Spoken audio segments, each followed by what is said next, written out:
अस्सलाम वालेकुम नाज़रीन, मैं हूं डॉक्टर शुजात। आप देखें प्रोग्राम कॉर्पोरेट लाउंज। नाज़रीन, प्रोग्राम कॉर्पोरेट लाउंज में आज हम जिस मौजू पे बात करेंगे वो है बदलती हुई इंटरनेशनल सोशियो इकनॉमिक सिचुएशन और उसके असरात पाकिस्तान पे और उन ममालिक के जिनको पाकिस्तान के करीबी दोस्त ममालिक समझा जाता है। बल्कि हमने आज एक मुल्क को पिक किया, वो है टर्की। और हमने डिस्कशन आज के प्रोग्राम में ये कर दी है कि किस तरह से बदलते हुए इंटरनेशनल हालात पाकिस्तान और टर्की के बायलैटरल ट्रेड को इफ़ेक्ट कर रहे हैं और किस तरह से पाकिस्तान टर्की से सीख सकता है जो कोरोना के दौरान उन्हें हैंडल की बहुत सारी चीज़ें। और उसके साथ एक और बड़ी इंपॉर्टेंट बात ये थी कि टर्की में टूरिज़्म के हवाले से बड़ा फोकस किया जाता है, तो हम उस हवाले से भी ये बात करेंगे कि क्या हम सीख सकते हैं टर्की से, क्योंकि हमारा एक दोस्त मुल्क है और बहुत सारी चीज़ें हमारी और उनके मुश्तरक पाई जाती हैं। इसी हवाले से जिन मेहमानों को हमने प्रोग्राम में दावत दी है वो एक मेहमान डेफिनेटली टर्की से हैं और दूसरे मेहमान जो है वो हमारे बहुत ही अपने नहायत ही हमारे प्रोग्राम में रेगुलर अपीयर होने वाले हमारे मेहमान। मैं आपका तारुफ करवाता चलो। पहले मैं आपको अपने मेहमान का तारुफ करवाऊँ जो कि हमें बराह रास्त जूम से हमारे साथ ज्वाइन कर रही हैं। ये है professor doctor Ayfer, Istanbul Medeniyet university और डिपार्टमेंट ऑफ इकोनॉमिक्स से हैं। She is professor of economics and she also has been a lot of experience in the research. तो नाज़रीन, मैं बताता चलूँ कि मैं अपनी जो लैंग्वेज है मेरी वो बाइलिंगुअल होगी, क्योंकि इंटरनेशनल हमारे साथ एक्सपर्ट मौजूद है।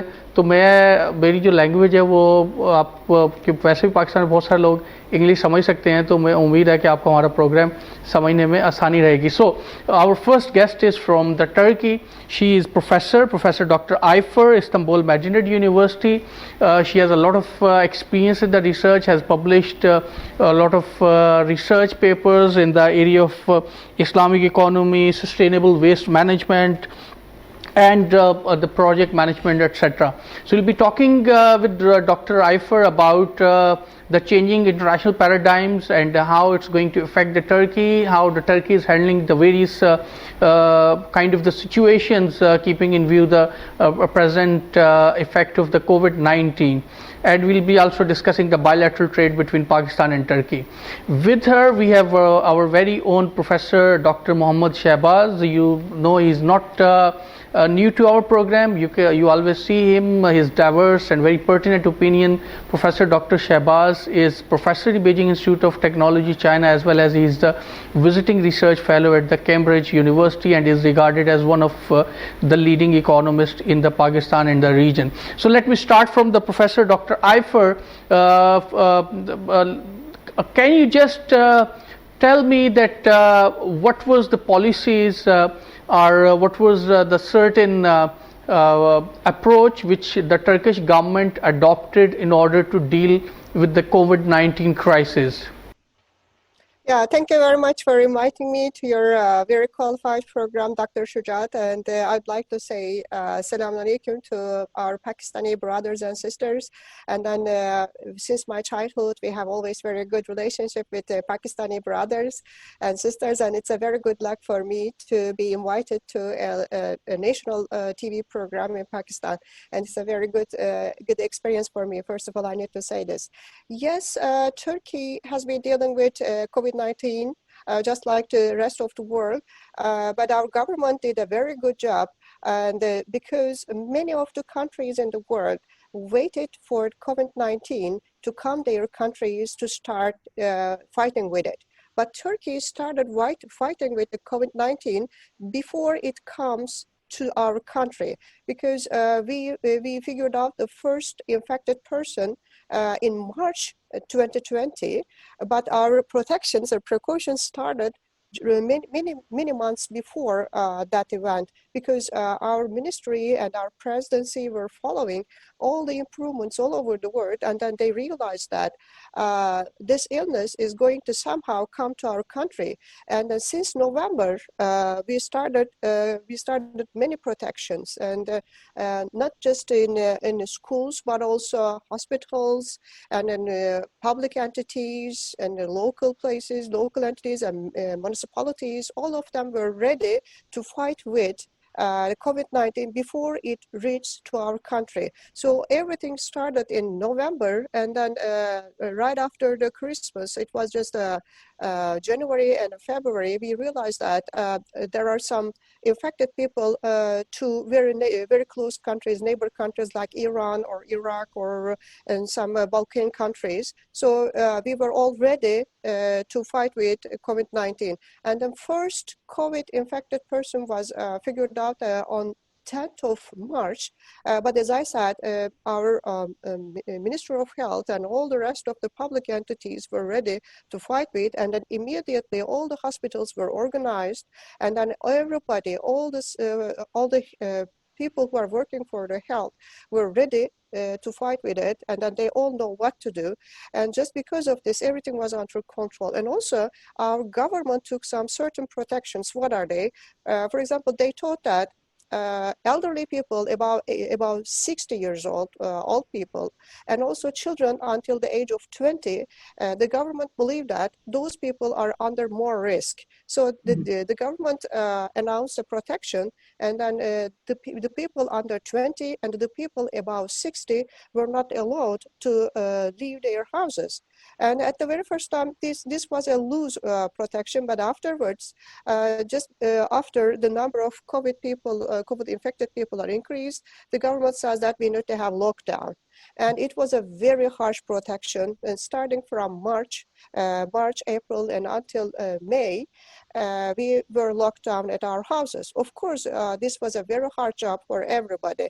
I mean, in my So can just to interrupt you in your, it was yes, I could understand, and you very briefly told us that how the Turkish government approached the COVID-19, and that was a very amicable and a pertinent approach, and definitely a lot of experts from Pakistan even admired, and we tried to even adopt the approach which was adopted by the Turkey. Can you just tell me that what's the present situation, particularly what's the present socio-economic situation of the Turkey during this of COVID-19 crisis? Yeah. Right after the lockdown, of course, I mean, it could not continue till the infinite, and then the economy also was affected very badly, just like the rest of the world. Unfortunately, just because of the 3 months lockdown, all the economic agents, all the sectors were all locked down, and we all stayed at home. And then the government tried to just fight with the infection. And afterwards, around June, the government explained that, okay, we are going to start and then to go back to our works again. But just because that 3 months lockdown badly affected our economy, as I said, just like the rest of the world.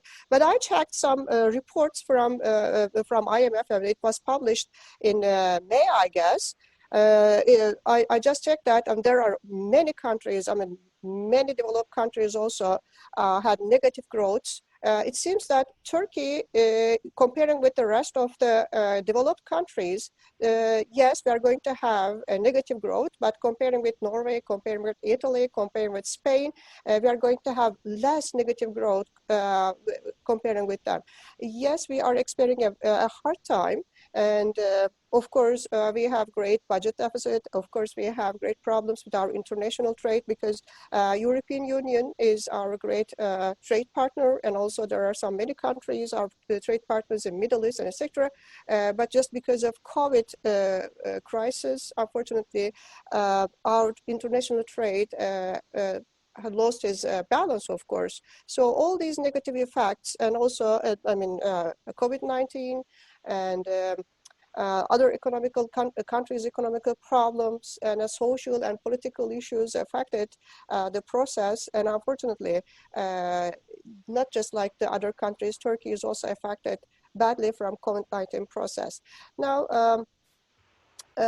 yes, the government realized this, and then we were expecting such a negative growth. And starting from our president and also our ministers, they have been dealing how to deal with this economic negative growth. So yesterday, our central bank and other government entities try to change some economic policies. For example, for many months, and at least for 2 years, President Erdogan has a specific economic way, which is related to lower interest rates, because we know that if you have high interest rates, you may have difficulty with making investments. So our president always suggested the economic entities to have less interest rates. We try to keep this interest rates as little as possible, but just because of this international trade problems and other cases, Turkish lira is losing its value against dollar and euro. So to make this balance, probably I'm expecting that we are going to have a little more interest rates to compensate it, but it takes time. Yes, we have some problems. It takes time, but Turkey is a very powerful country, and in a few months, I guess we are going to have a better economic condition, inshallah. So indeed, yeah, Turkey is a very powerful country, and definitely you have a very exemplary leadership. Not we, the world admires it. Can you just tell me the one model which Turkey has successfully adopted, that is the tourism, and now the government of Pakistan is also looking for a tourism-led growth, or at least the government of Pakistan is trying to have the tourism here in Pakistan by promoting the various historical buildings, and by promoting like the various places which are which the tourists can visit and can enjoy. So what the lessons we can draw from the Turkey in terms of promoting tourism here in Pakistan? Yeah, Turkey is a very experienced country in tourism sector, and then probably Turkey is the country, a Muslim country, who has the highest tourism income comparing with the rest of the Islamic countries. I guess we have a great experience on tourism sector. And then tourism, we have different sides of touristic attractions. For example, Turkey is a very beautiful country. Inshallah, we will guest you. We will host you, inshallah. And Turkey is a very beautiful country, and we have a beautiful nature, plus we have health tourism. And I was going to explain with related to COVID-19, because of our great success in COVID-19 process, just because we have a very qualified health base, we try to improve this side as well. You know that if you have health problems and if you have money in your pocket, people prefer to go to either United States or Switzerland, but you don't need to go these countries and pay lots of money. Turkey offers a very qualified health service with a very low price, and I know that there are plenty of people all over the world coming to Turkey, not just for plastic surgeries, but also some other health cases, because we have very qualified doctors, we have very qualified hospitals, and then we prove this at the COVID-19 process. And then we are ready to share all our experiences with the rest of the world. So as I said, tourism is not just natural beauty, but also there are some other cases you can also use. And I know that my very good brother, Professor Shahbaz, and then we have very good relationship with him. And I heard many things about your kitchen also. I know that you are very good food. So there may be gastronomy tourism as well, nature tourism as well, health tourism as well. And also you have a very good history as well. So you can also use all these beautiful sources to combine and then get a very good touristic attraction. And me myself, I have been wandering Pakistan, and I didn't know that you have beautiful, for example, water areas or seas, whatever. And then Mohammed told me that you have beautiful water and then seas and rivers. So you must have those kind of attractions. So me and my other colleagues, we have been working on tourism sector as well, and supporting government in providing reports and etc. And Turkey is always ready to have good relationship with Pakistan, and then I'm sure that we can share all our experiences in tourism sector, and then I'm sure that Pakistan can increase its income with the tourism sectors in different ways also. Yeah, sure. Indeed, we are proud of having a friendship with Turkey, and we are proud of Turkey being one of the best Islamic country. Last question, then I'll be taking the opinion of Professor Dr. Shahbaz, who is also here in the program. So one thing which we can see in the Turkey, and especially in the major cities of Turkey, they have a very effective solid waste management system. Although they are trying to improve it, they're trying to having better services. Here in Pakistan, especially the cities in which we are now conducting the program, that Karachi, it has a lot of problem regarding to the waste management. So what was that key to success for the solid waste management in Turkey? Yeah, Dr. Shujat, this actually waste has been a great problem in Turkey as well, because we are also a developing country, and people have some habits, and people didn't know how to deal with the waste. But our First Lady, Mrs. Emine Erdogan, initiated a project, and then the project is about waste management, because waste is also has the economic value, and then if you can manage it very well, and you can get benefit from it as well. So the First Lady initiated, and then she was the pioneer of the program, and we started the project, and the project is related to recycling if it is possible, and then you need to just check the waste, and then which one can be recycled, which ones can be just thrown away. And also, while you're throwing, you have to protect the environment, because we are living in the world, and then our new generations, our children, our babies, and then unborn babies also, they are going to have this world. So we cannot have right to dirt all this world. And the First Lady initiated the project, and then Turkey started it. And now in Turkey, for example, you have different trashes. They say you cannot throw paper waste with, I don't know, maybe food waste. So you need to just separate them, and then the paper is going recycling, plastic is going recycling, and then if there is a chemical waste, for example, and it's also getting some processes and then thrown in order not to dirt the environment without doing any cases. So the First Lady initiated, and then also Mr. Shahbaz was in Turkey, and we visited the First Lady, and she invited us, and she was so grateful. We were so grateful, because she said that this is a very good and important and international project. I am Professor Shahbaz, and we have a team, a group of people from different countries, and we are planning to carry this Turkish project to all over the world, to have waste management all over the world. And inshallah, we are going to have an international book, international project to explain what can be done in an academic way, of course, what can be more done to improve this project, and to make it more beneficial all over the world. I'm sure that Pakistan also should initiate. For example, in Turkey, it was a very small, tiny startup.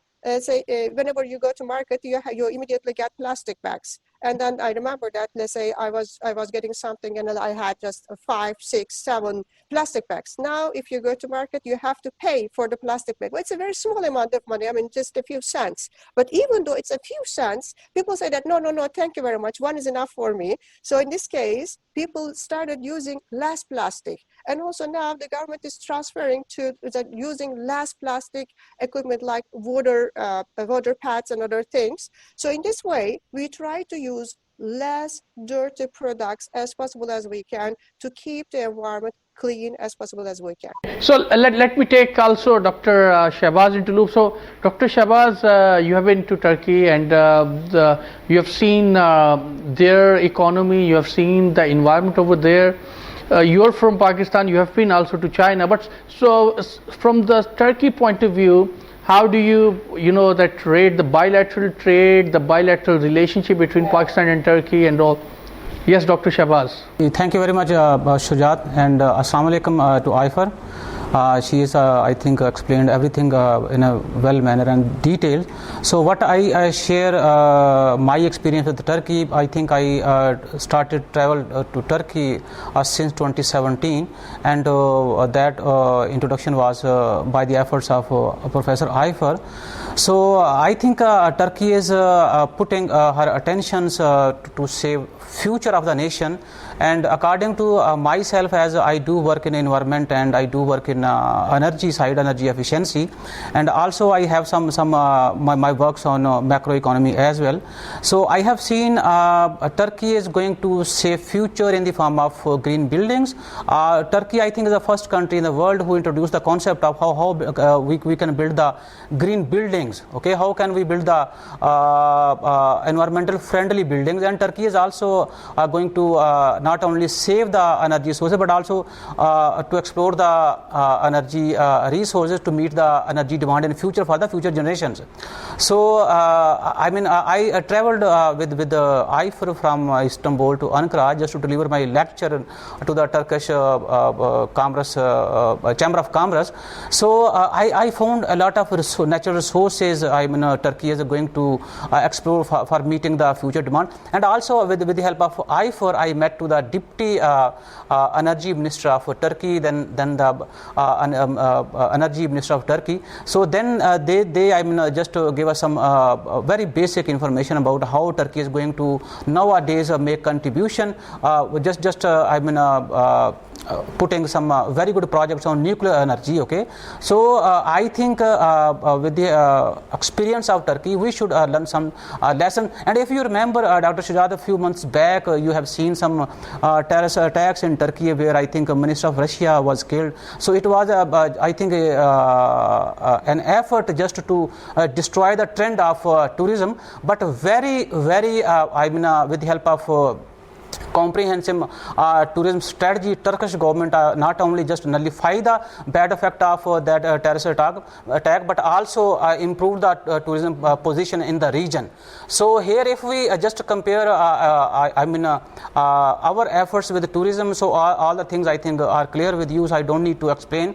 But regarding your question, the project initiated by the first Turkish lady, I was so happy to read information about the waste management project, and I also keen to be a part of that project. And we met to a Turkish lady, and she appreciated me a lot. Okay, so Muhammad Shahbaz is our Muslim brother, so who is practically I'm just putting his contribution not only to Islamic world also at the international level. So here in that project, physically I have noticed that project is not going to help to generate the employment, but also to generate savings at the local level. And Turkish government I think fixed their targets not at just the national level. They are competing with the European countries. Yeah, so Dr. Shahbaz, I'm sorry but we are short of time. So let me just take a final word, final quick message from the Professor Dr. Ayefer, and then we'll be going on break. So we'll be saying goodbye to Professor Dr. Ayefer, and then I'll be contacting to you. So yes, Professor Ayefer, your last message for the Pakistan. Yeah, thank you very much for inviting me. But I couldn't hear Professor Shahbaz very well. But I was just going to say that Turkey and Pakistan should improve the international trade among each other, because we have traditional roots. We are both Muslim countries. We are powerful countries, and that we can improve our relationship in many cases. For example, we have great experience in tourism. We are also improving our military sector as well. And I know that Turkey sold, I guess, helicopters to your army, and so we can improve our bilateral military services and international trade as well. And also, I remember your Prime Minister gave an interview to a Turkish channel, and then he was Mr. Imran Khan was explaining about that you have very qualified, a very good mining sector, and then you try to explore and excavate these mines like copper, gold, coal, and etc. And Turkey has great experience on this, and Turkey is also very experienced in instruction sectors, and we can have collaborations, and that we can improve our relationship very well, and we can do more business together. Because I just checked the numbers. In 2020, our international trade reached to $850 million, and Turkish companies have $2 billion investment in your country. So we can improve much more than this. We can do more than this, and we can share our experiences. And then the more we have trade, the more we have relationship, I'm sure that we will have more powerful together, inshallah. Thank you very much for inviting me. Thank you very much, Professor Ayefer, for having spare time for the corporate lounge, and for sure, inshallah, we'll be speaking to you in future as well. So here we'll be taking a break, and after the break we'll be discussing some more things. So let's take a break.